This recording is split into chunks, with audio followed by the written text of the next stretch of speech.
Peace in an Age of Technological Reproducibility or Real Humanity, Part 2. Now, let's look at The Merchant of Venice. I feel compelled to review the plot. The Venetian merchant Antonio, not quite understanding the cause of his melancholy, promises to loan money to Bassanio, arguably his lover, so Bassanio can woo the inheritress Portia. Antonio, though, with ships out at sea, must borrow the money. Despite the clear anti-Semitism of both Bassanio and Antonio, they convince Shylock the Jew to make the loan, and in an act of kindness and good faith, Shylock loans the money as if to fellow Jews. He does not charge interest. Instead, he casually and rather jokingly creates a forfeit of £1 of Antonio's flesh, if Antonio should fail the bond.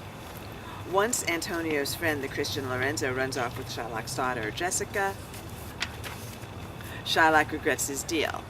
He regrets it even more because Jessica has stolen gems and ducats.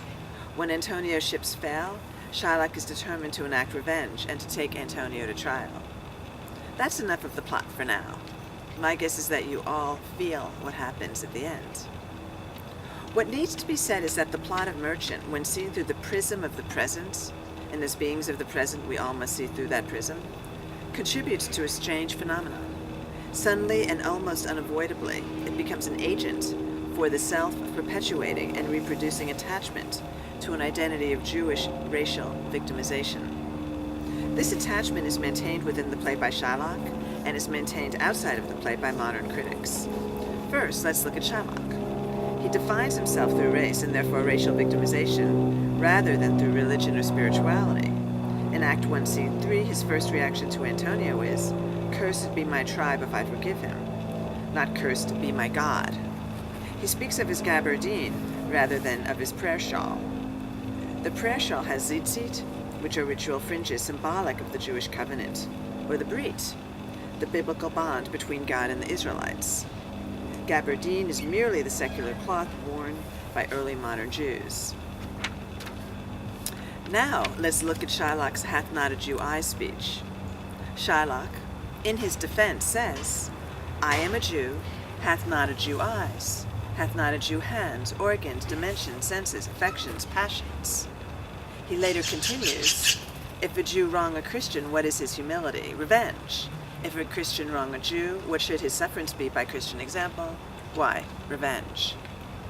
Dallimore claims that Shylock's speech, commonly seen as an affirmation of man's common humanity, is not doing so because the rooted darkness within that humanity, that of revenge, belies humanity's truth and authenticity. I agree, and add that Shylock's words activate the reality inferred by Dallimore. Shylock first understandably incriminates and represses Antonio, and then he perpetuates the definition of Antonio by equating himself to Antonio.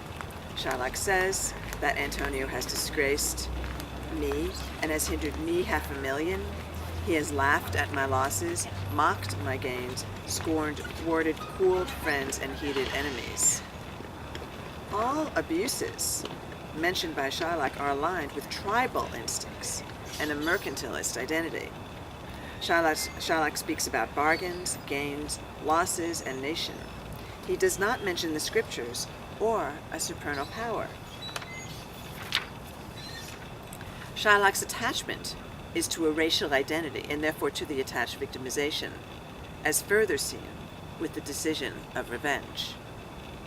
Shylock is certainly humiliated in the play, and his attachment to this humiliation is understandable, but it does not seem to win him much in the end. I do not think that Shakespeare's intention was for anyone to emulate this attachment to racial victimization. Modern critics, though, do just that. Jean Drakakis, for example, in the introduction to The Art and Edition, in one sentence aligns on the Jews and their lies by Martin Luther to its hideous apotheosis in Hitler's Mein Kampf. In this way, Drakakis successfully founds his introduction on the violent setting of anti-Semitism, but demonstrates the systemic limitations of that analysis if exploited.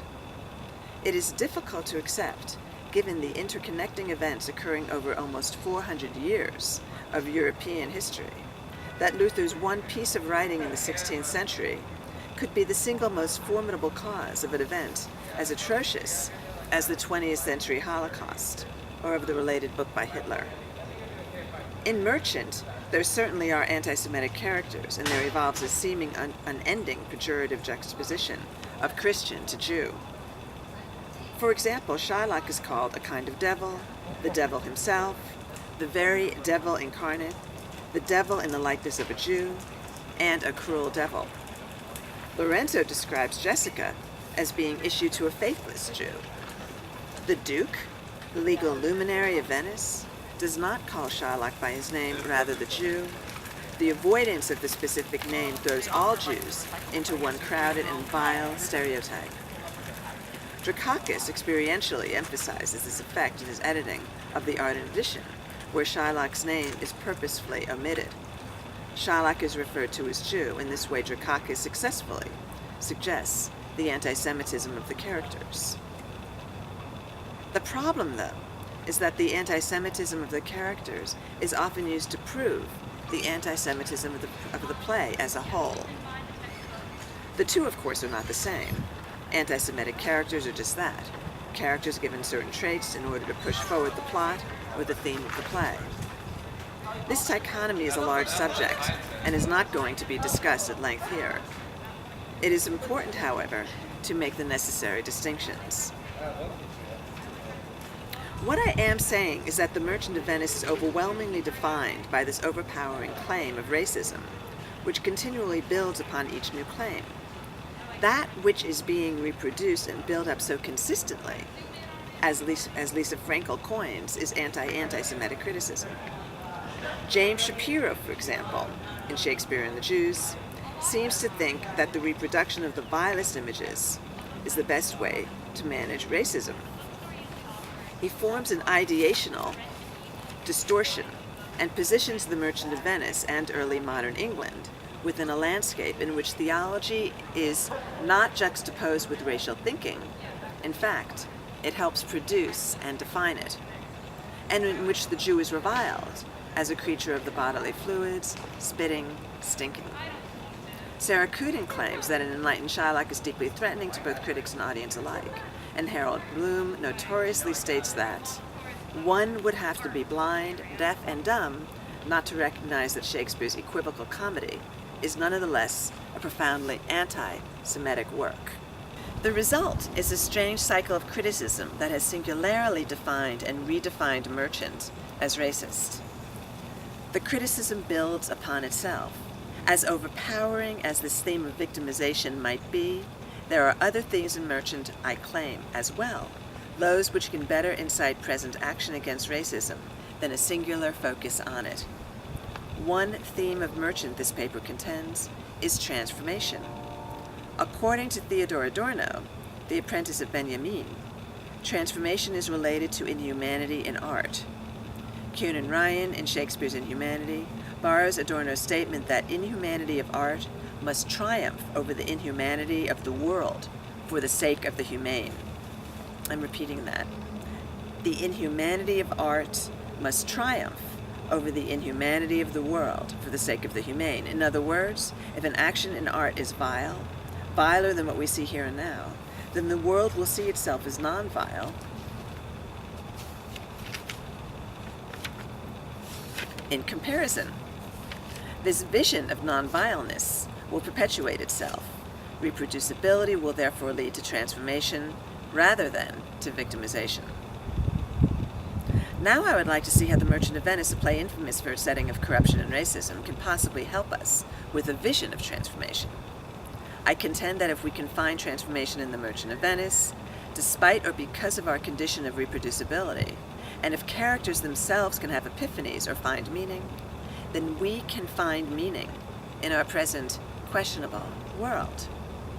Hugh Grady points out that Benjamin was an avid reader of Lukács, who claims that there is a demonic hero who finds that a mere glimpse of meaning is the highest life has to offer, and that this glimpse is the only thing worth the commitment of an entire life, the only thing by which the struggle will have been justified.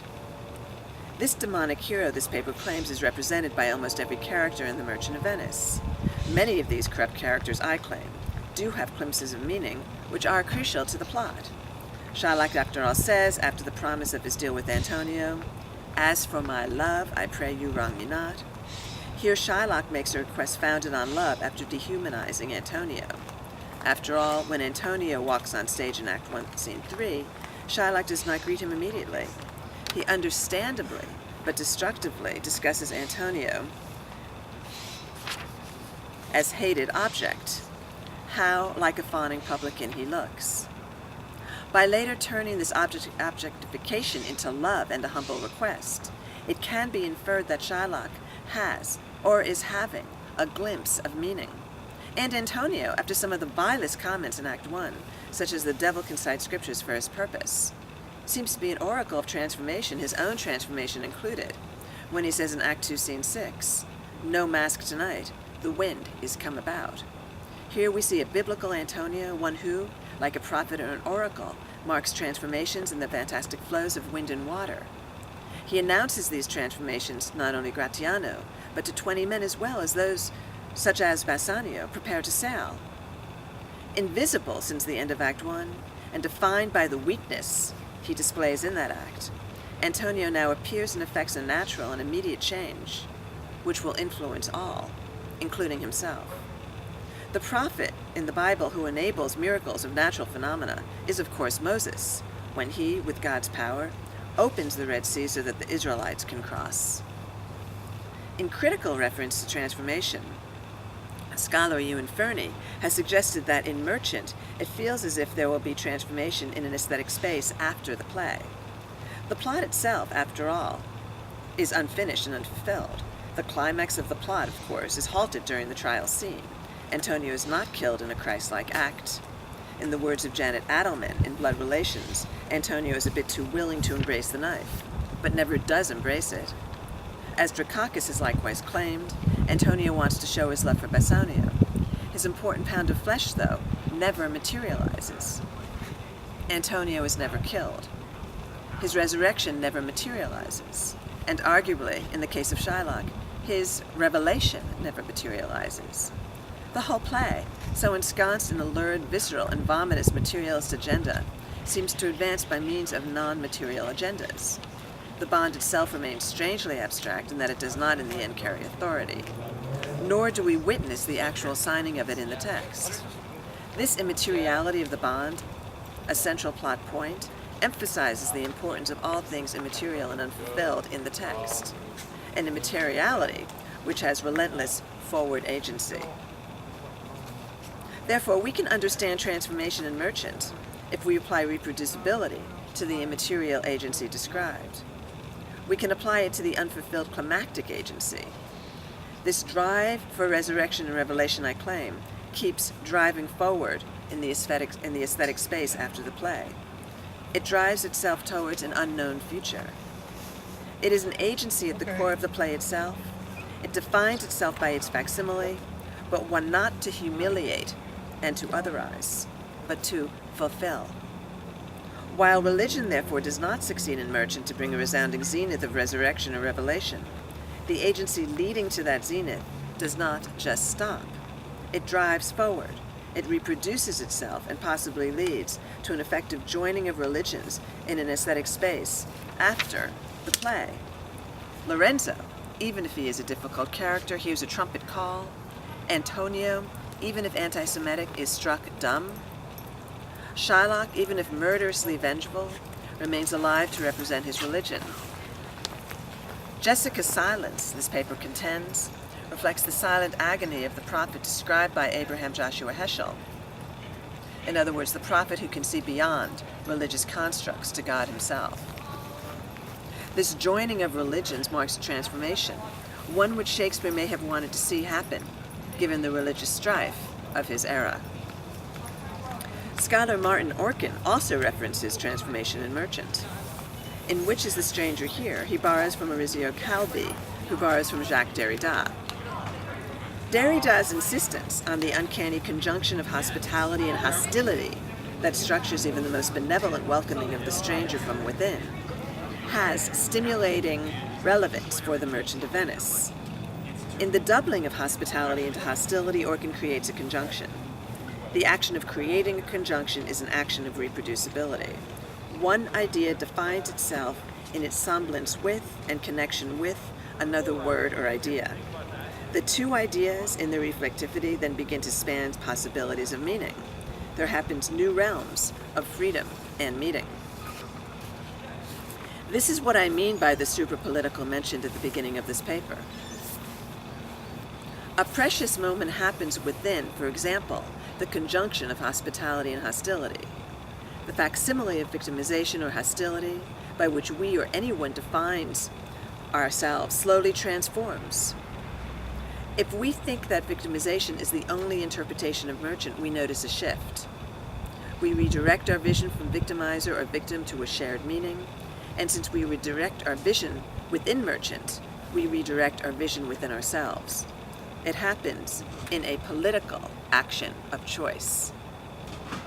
Shylock is close to this moment in Act 3, Scene 1 when he says, "No sighs but oh my breathing, no tears but oh my shedding." Shylock in this scene is in great pain. His daughter has just left him, but worse, he has cursed her. While the traditional interpretation of this line intimates a Shylock who sees only his own pain and not the pain of the other, I would like to offer a new understanding of it.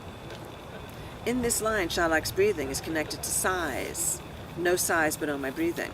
Grammatically, though, the breathing that belongs to him, my breathing, is within a world of universal sighs, those beyond possession, those signaled by a non-possessive negation, no sighs. The word no obviously carries an expanse beyond a single person. Shylock's human shedding, that which belongs to him, my shedding, is connected to universal tears, those also signaled grammatically by a non-possessive negation, no tears. It is as if in this moment, Shylock is close to figuring something remarkable about his authenticity and the way he can envision himself not as a victim, but as a solitary being within a shared universe of meaning. He is realizing a personal intimacy with an otherworldly community, an intimacy which I claim could radically transform his behavior, an intimacy which points to that of biblical beings such as Abraham, Isaac, and Jacob. The character Tubal, though, stops him quickly by reminding him of his victimization. He says, "Other men have ill luck too." Tubal thereby, just as is done by modern critics of The Merchant of Venice, appropriates the authentic moment by cementing the definition of self as, once again, an angry victim. In conclusion, I would like to say that the only way to avoid a war resulting from present reproducibility is, in fact, to see how reproducibility can lead us all away from an attachment to victimization. The Merchant criticism by John Drakakis and by Stephen Greenblatt, who claims that Shylock is so victimized that he fades into nothing, does point to meaning. I just think we need to point to meaning more. It is certainly uncomfortable, a strange concept in Shakespeare studies, this release from cultural appropriation, this vision of meaning, transformation, and certainly of peace. But we need to ask ourselves what picture of ourselves we would like to reproduce, because there are many. Like Shylock, we do not have a choice, and we do concurrently. We are all, against nature, going to myopically and obsessively define ourselves by the reproduction of some facsimile of our being. The question posed by Shakespeare, the question which we need to address soon, I believe, revolves around which facsimile we choose. In a suprapolitical action, we can de-victimize ourselves from victimization itself. We can yoke the reproducibility of Benjamin and drive it towards kindness and peace.